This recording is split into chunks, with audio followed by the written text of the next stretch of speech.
Hello, welcome everybody. Happy Friday. I'm here. I'm Emma Lowe from CS in Focus. I'm here with Rachel Rosen. Thank you, everybody, for joining us today. Welcome, Rachel. Awesome. Thanks, Emma. Great to be here today. Happy Friday. Yeah. Today we're going to talk about how to network across team for better collaboration and success. So this is a really dear topic to us as we're from CS. Earlier, before this we went live, we were talking about how CS is we're in the position of the change management, and this topic is kind of what we're doing every day, how we drive success and collaboration across team. Yeah. All right, thank you. If we're here Friday, I know afternoon, it's quite busy. Is anybody in the audience? Feel free to type in your question anytime. We're here to answer any questions, and we can show your questions and share with Rachel. We can talk here too. Okay. So let's get started. Rachel, do you want to talk about yourself and your background and why were you today at? Yeah. Okay. Yeah, absolutely. So thanks for having me again, Emma. Really excited to be here. I am a former chief customer officer and decided to leave my role 3 years ago. And I wasn't sure what I wanted to do next. And I took what I called a learning sabbatical and tried to figure that out. And then in May of 22, I was like, all right, it's time. I got to figure out what's next for me. And I really need to start networking. But my network was not very wide or very deep because I was so focused on my work for my entire career. I really only knew my colleagues and my clients. And so to get started, I was having one on one conversations with people and ended up having 300 one on one conversations in 1 year because I kept getting introduced to other people as I was having conversations. And that got me to realize that networking really is a set, it's that people just have. And I wanted others to be able to get successful at it. And coming from a CS background, and also I spent the majority of my career in hospitality, it's all about relationship building. And that's exactly what networking is. And I want others to be able to have that skill set as well. So that's why I created my company as a networking coach called Connection Catalyst. And my mission really is to empower professionals to take the icky out of networking and turning it into sticky relationships. And that's both internally and externally when you are having connection conversations. We talked about earlier as you were chief customer officer, and you were managing 5 teams across. What do you see the challenge there when you're in Yeah, that I mean, a big workspace? thing when you have a lot of different teams is just alignment across all the teams. So one of the things that I did is every other week we did an all hands specifically for CS because we were a growing group as a startup. When I left, I ended up having 50 people across the 5 teams, and I had 3 um, directors, senior directors leading those teams.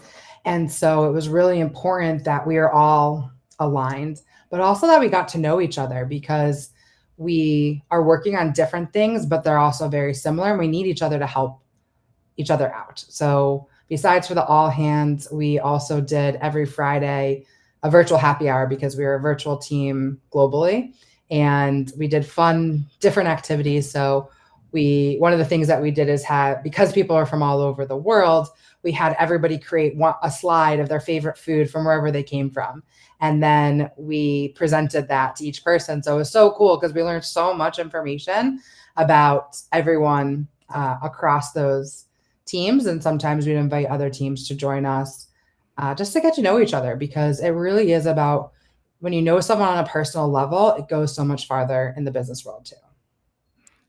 You mentioned something about hospitality, and well, as I was driving back from Toronto last night, I was listening to the Unreasonable Hospitality, the Mm-hmm. book.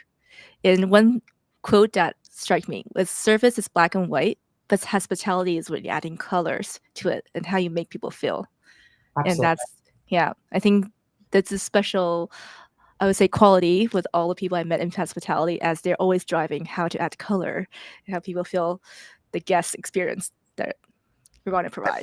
Absolutely. So there's the golden rule is treat others how you want to be treated, but there's a platinum rule is treat others how they want to be treated. So it's really from a hospitality standpoint is how do you see it through somebody else's eyes, not what you want, but what would they want, and how do you make that happen? So just as an example, when I was chief customer officer, this was during COVID, and I had a client who was a couple, and we were supposed to have a meeting. And that day, the husband texted me and said, "Hey, my wife is homesick with COVID. We're not going to be able to meet today." And obviously, I want to make sure that they're okay. And we did a surprise and delight, which doesn't happen that often, and found their home address and sent them sandwiches and soup so that they could have lunch together. And they're never, ever going to forget that experience because we did something for them that they would have never have expected, but something exactly what they needed, and it hit the spot for them. And that's the best way to really make a difference, not just with your clients, but you can do that with individuals as well on your own team. So another thing that we did with, pretty sure this was for, I think it was for a client, but we created like a date night for someone and had like a whole map of different places for them to go, and like created the experience because they Mhm. hadn't had a date with their partner in a long time.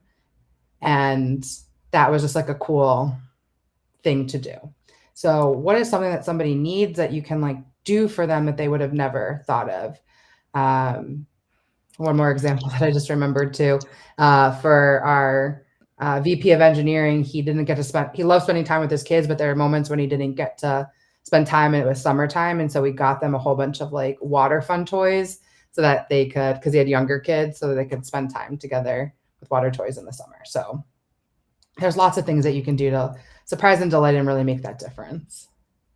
Yeah, and even before getting to that stage, you mentioned something that you knew what they needed at that moment Right. and surprised them. And how do you get there is kind of tied to our theme today Yeah. about the collaboration and how to get to know the person through the even yeah.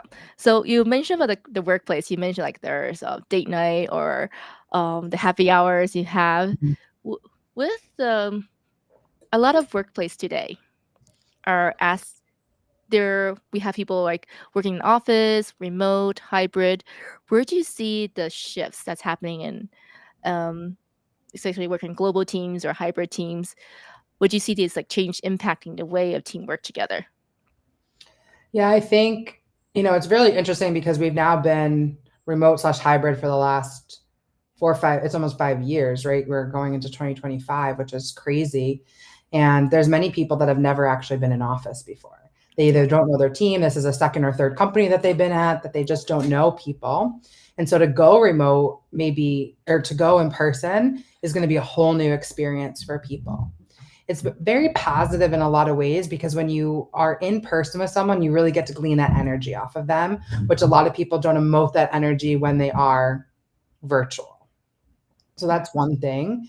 The other thing is when you go in person, there tends to be more, I like to call them water cooler conversations. So whether you're passing, actually standing at a water cooler, which I don't even know if they have those in office anymore, um, or walking down the hallway, being in the elevator, meeting someone in the bathroom, someone passing by your desk, you're having small talk.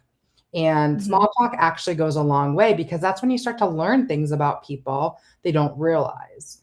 And in virtual conversations, and we were talking about this right before we got on, but often people don't leave time for that small talk when they're having a meeting.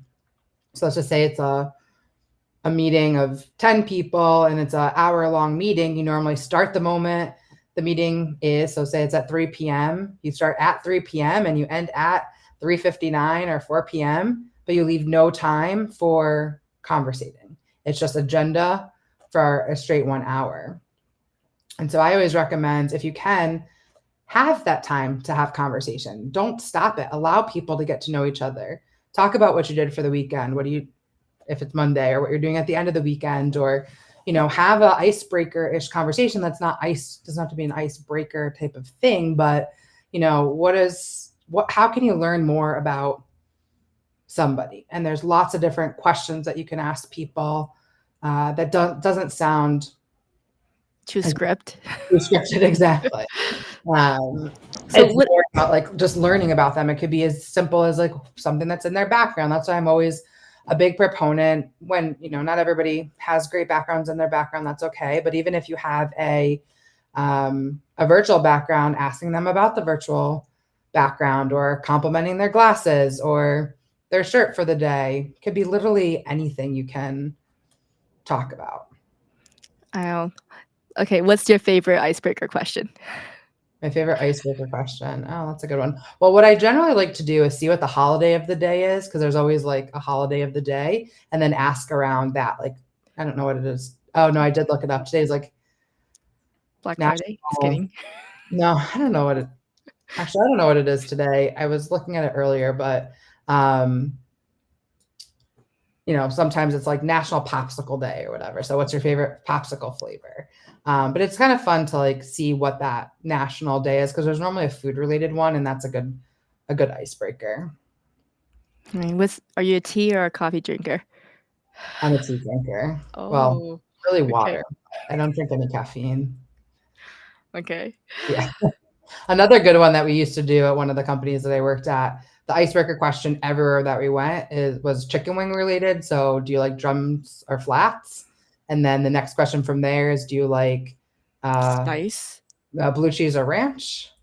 And then from there is, do you want celery or carrots? So that was like the long-winded icebreaker, because everybody's generally in the flats or drumsticks Yeah. bucket. I see. So last night I went to a networking event, and the Mhm. icebreaker question I want for everybody was actually, "What's your favorite Taylor Swift song?" Because Uh, the concert was in the city oh, that right, night. right. Yeah. Yeah. Anyway. Also, if there's like some event that's going on um, around you, that's a good thing to pull Mhm. up. Um, Yeah. And usually I like to start the week, like, what's their biggest win for last week? Just mhm. kinda start the week positively instead of, "Oh, we have to what's what to fix this week," you know? Yeah. That's kinda where I wanna go for with positive notes. Um, okay, so let's go back to the questions I had. Were you see okay, you mentioned what if there's okay, we talk about like icebreaker questions, we talk about water cooler. What if we have people are still remote and how do you create that environment? Did you feel included? I think it really is amongst the entire team. It's not necessarily a leadership related thing, but leaders always are there to lead, right? So they need to be setting the bar with some of these initiatives. And leaders can have conversations with those that are not just on their level, but up level, skip levels as well. But it's also something that really should be built into the culture of the company. So, for Mhm. example, we talked about water cooler conversations, but also when you're in person, you often have to eat lunch at some point. People go out to lunch to eat together. So, why not do that on Zoom or whatever you're doing virtually? Actually have lunch together and pick a time, whatever works. Like, it doesn't have to be 12 o'clock. You may be working across different time zones. That's okay. But pick a time where maybe it is lunchtime for one person. It may not be lunchtime for the other person, but actually talk through that 30 minutes of getting to know each other. What would you talk about if you went to lunch together? You're learning about the other person. You're having that small talk conversation, and bake that into your week. Do at least one lunch with someone from another team, whether it's someone else from a CS vertical team or from another team within the company, because the more you get to know people, the better visibility you have as an individual, and the more likely you're going to be able to have a better understanding of the company's goals, how things work. And also, you may see problems that arise and have solutions for those that maybe no one even saw before, all because you just had a conversation that would have never have existed. Because if we're all working in verticals versus cross-functionally, we never really learn what the true challenges are. We're only thinking about our own up and Mhm. down, but it goes both directions.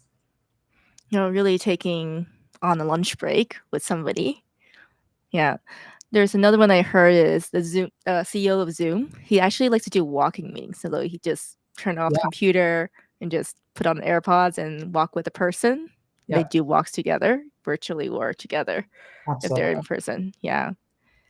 Yeah, I do think about like breaking that formal meeting format and do different things together. Okay.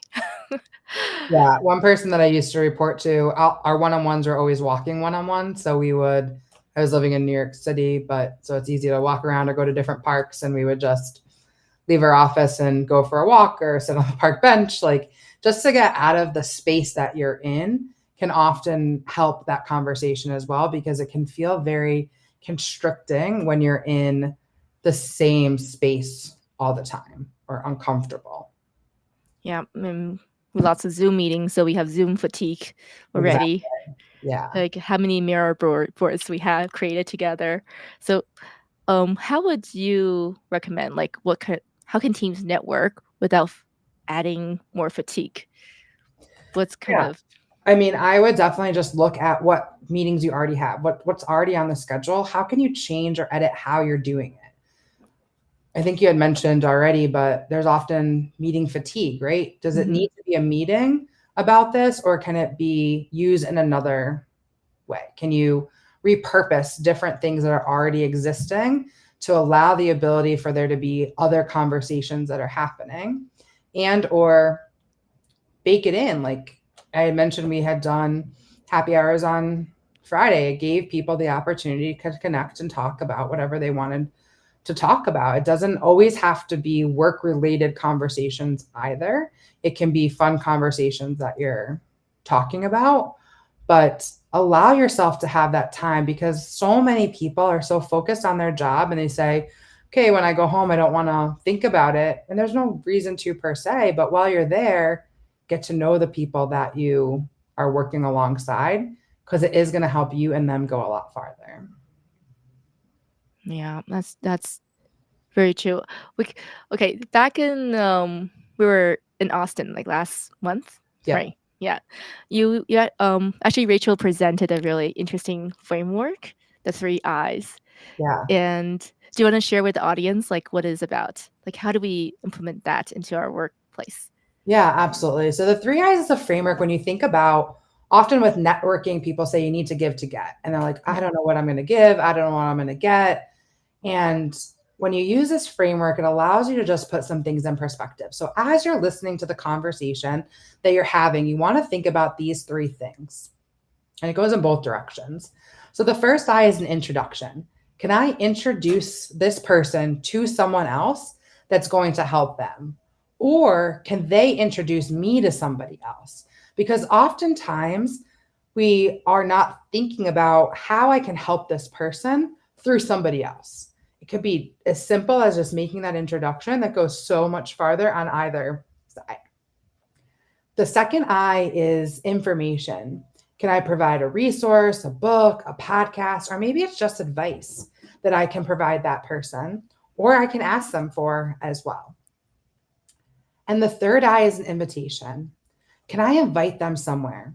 It could be to a meeting that they may have never been to. It could be to a community that they haven't been to, or maybe it's a happy hour, or vice versa, that they can invite you somewhere. You don't have to do all three of them. It could be one, it could be two, it could be all three in the same conversation. But if you're thinking about that framework specifically when you're having conversations, you're more likely to be able to help them. Because as you're having the conversation, you and I are having a conversation like, oh, Emma, that's interesting. I think you should really meet Joe. And then we have a keep going in the conversation. Oh, have you ever thought about this thing before? Information. And then we keep going in the conversation. Oh, maybe you should try this community or be involved in this thing. I want to invite you there. It could be as simple as let's have a one on one conversation that, if we're in a group setting, for example. And so there's lots of different ways that you can utilize that even within your own workplace, so that you are getting the most out of the conversations that you have. And if you don't have any of those in the initial conversation, that's totally fine, but it allows you to think about it.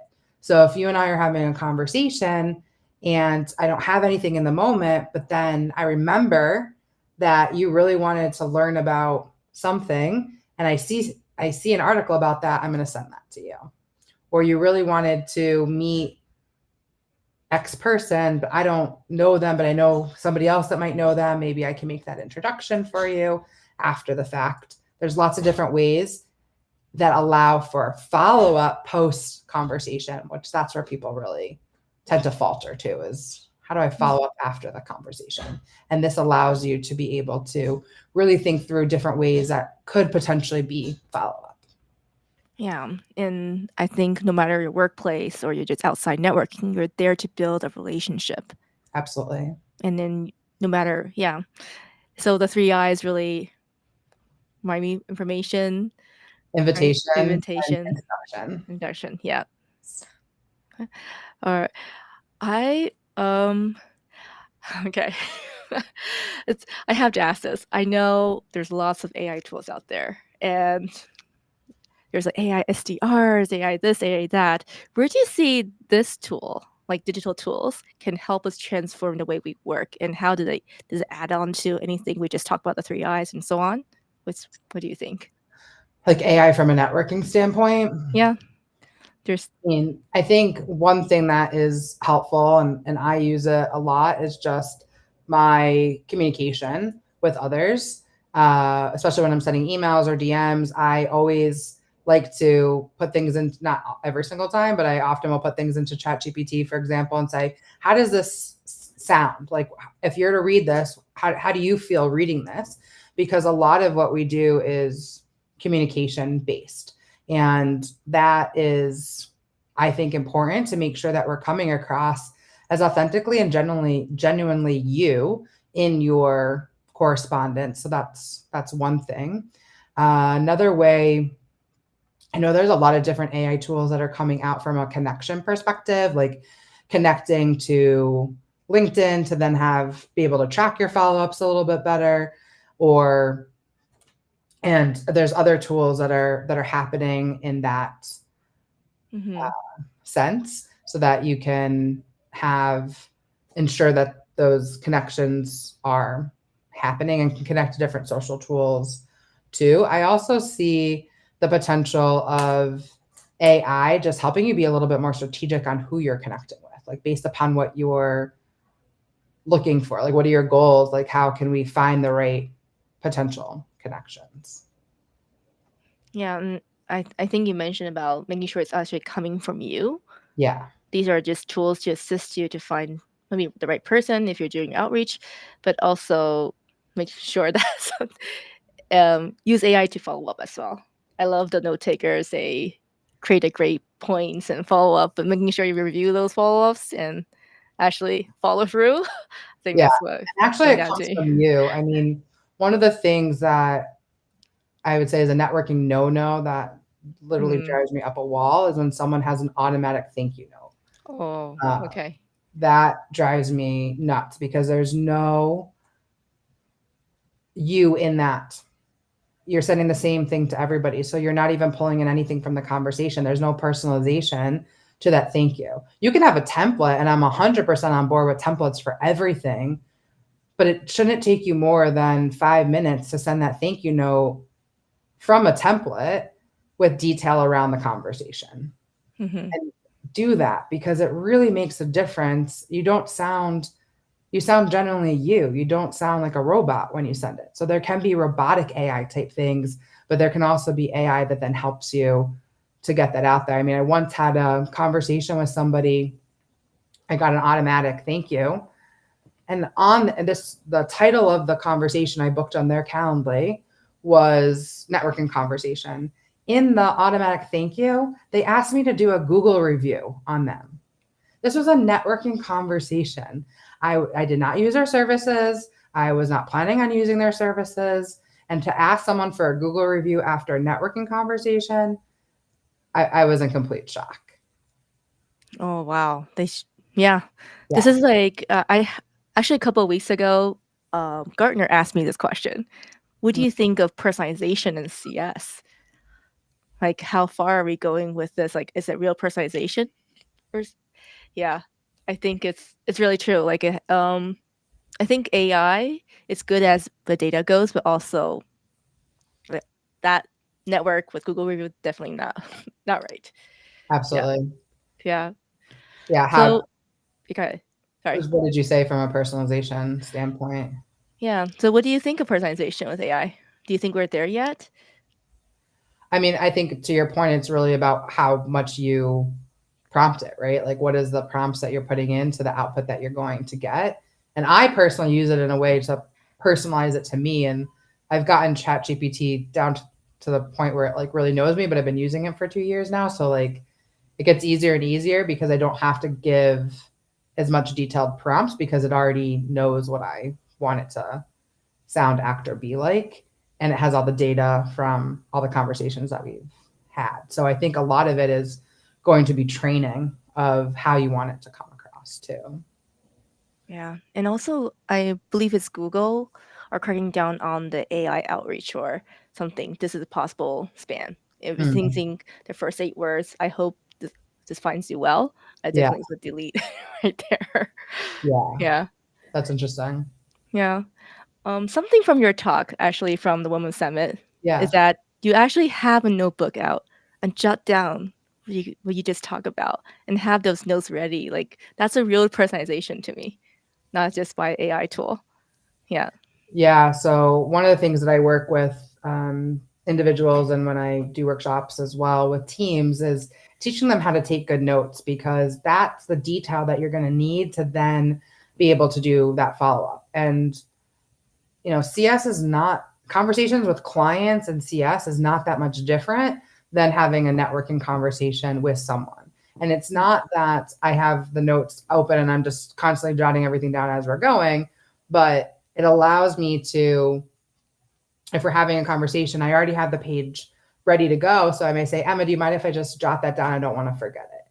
Or as I'm walking between two people, like if I'm in person, I'm jotting those notes down as well. Or if I leave an event on my way home, I'm also jotting down those notes. So taking as much as possible. And when I'm virtual, I'm always taking notes because I want to make sure that I have the details that personalize that follow up. And I'll also remember things that I can do for them from those three eyes. Is there an introduction, an invitation, or information that I can provide for them after? But if I don't take those notes, they're going to go in one ear and out the other. Yeah. Um, how so once you have the information, like I'm sorry, coming back to the CCO standpoint, Yeah. how do you drive your influence now you know to build a relationship? How do you really at work, how do you drive that influence or drive change? Yeah, I think a big thing is that there's alignment, specifically around the executive team or the leadership team. Because when you think about your team as a leader, it's really your cross functional team. That's your first team. And that goes for everyone down the ladder. It's not just the team that you are in, because when you have to work cross functionally in pretty much every team that you're in. So, for example, in CS, if you have like an onboarding team and a customer success team and a support team, the three of them are a cross functional team. They have to be able to work together. And from a leadership perspective, it might be CS, product, sales, just as an example. So once there is alignment on goals and mission, then you're more likely to be able to drive change because people start to trust in you. And that's really a big piece of, I feel, in change management is the understanding that we're in this together. Like we have the same vision, we have the same goals, and we're going to accomplish this collaboratively. Even as individual teams, for example, we need to accomplish this one small task, but we can't do this task without sales, or we can't do this task without product. It allows us to see everything collaboratively versus in silos. And so once we have a better understanding of each other, we can have better conversation with each other. So if we come across a problem, the conversations are easier to be had than when we don't have trust in each other. Then there tends to be more butting of heads. Yeah, that's that's so true. And also mention alignment, what they care, the why behind it, explain that Yeah. well. Yeah. But it's also you want to be on the good side, which is like a building relationship foundation, know what they need first. So that Absolutely. comes down to, yeah, knowing the three I's, relationship building, and so on. All right. Looking ahead, what do you see now next year as where do you see the workplace relationship building evolving next few years?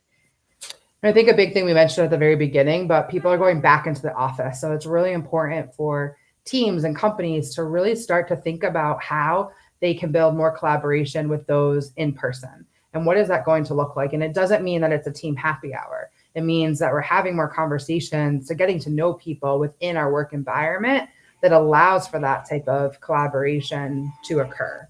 And again, it starts really from the leadership team on down. Who are the people that you know, who's influencing your ideas and the way that you do your work today, and else can you meet that you don't know? So for example, if there's a legal team, does anyone in CS even know who's in legal? Chances are slim to none, but you need legal because they're going to help you with your renewals potentially. So how can we have more cross collaboration than we currently have? Allow each other to have conversations with people on other teams to really get to understand what are they trying to solve and what are they trying to accomplish, because ultimately it doesn't matter what company you're at. It could be Disney, it could be Google, it could be a seed startup. Everybody has this within the company itself, truly has the same mission to drive forward. We just have our own tasks to accomplish that. But if we understand what everybody else is working on, we work better together. All right. Thank you. So I have one last question. Yep. How do you stay focused in this world of networking and a lot of things going on around? Like, how do you stay focused, like, to keep yourself like mission focus on this Yeah. building connections? A big thing for me is every Friday, it's Friday, I focus on what my tasks are for the following week. So I like build out my week the week prior, and then each day I'm a huge post-it like list person and cross things off. So I write myself a daily to-do list, and then I transfer that over. That's what works best for me. I'm old school and like to cross things off. But I also make sure that I'm allowing myself to have the right time to do the things that I want to do. So, I mean, just this week I booked, I don't even know how many one-on-ones with people that want to connect. And I spread them out enough so that I'm not doing too much in any given day or week. So for me, it's really what am I able to accomplish in a day and giving myself that time to do it. So it's not like 100% networking and one-on-one conversations. I need to have work time and also figure out what is best for my energy level each and every week.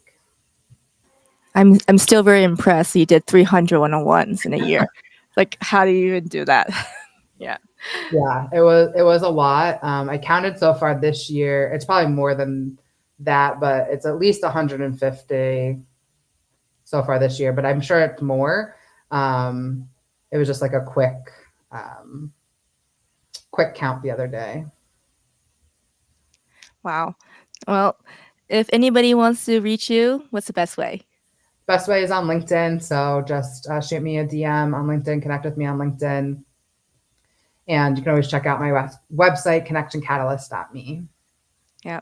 If you're here on YouTube or LinkedIn, I also pull up a QR code to connect with Rachel. It's a one-on-one coaching call. Yep. If you need questions, please reach out to Rachel directly on LinkedIn. Thank Awesome. you, everyone. Thank you, Rachel. Thank Thank you. you.